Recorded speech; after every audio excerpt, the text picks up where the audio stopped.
Robert here. I'm on a trip with a group of men from our church. We drove over to Ceduna and then we drove north, straight north, through what on the map looks like impenetrable outback of South Australia. But actually there's a way through.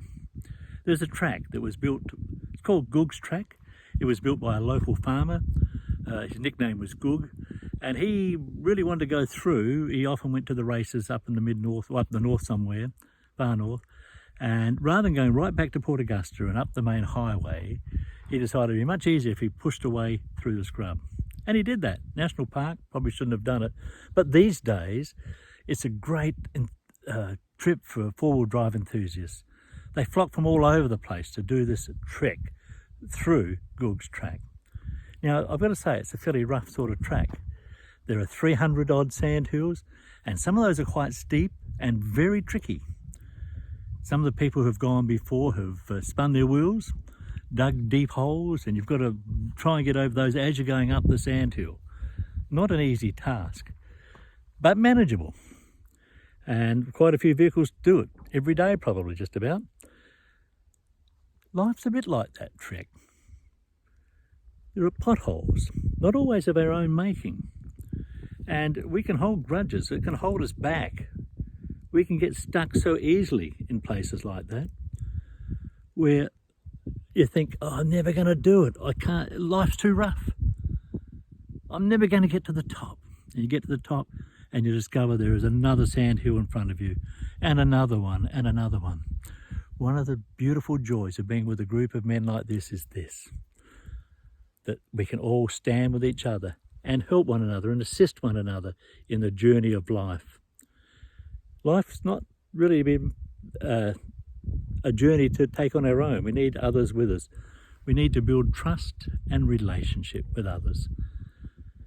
Right now, we've moved on, of course. We drove into Tarcoola, which is these days a disused town. You might call it a ghost town.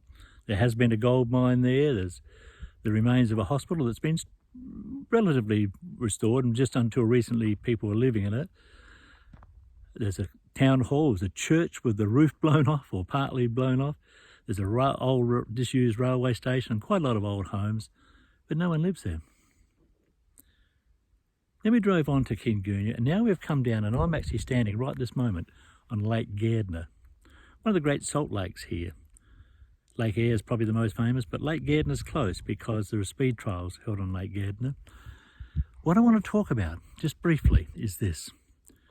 That many of us, particularly because of the COVID-19 situation, are a bit like this salt lake. We're dry. We don't hold much. And while salt's important, if you have too much salt, it becomes rather bitter and tastes, yuck. How's your life at the moment? Someone once said to me, things get bitter or they get better. I trust that as you reflect upon where you are in the sandhills, the ups and downs of life, that you can focus on the Lord Jesus Christ, why he came, how he loves you. God sent his only Son into the world, that whoever believes in him would not perish, but have everlasting life. He loves you that much that he gave everything for you. And he, not only that, he gives you all that you need for life.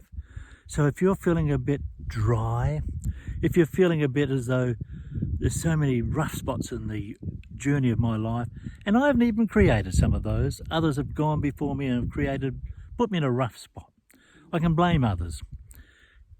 Push into Jesus. Trust him. Build your relationship with him. And I'll tell you this, he will see you through.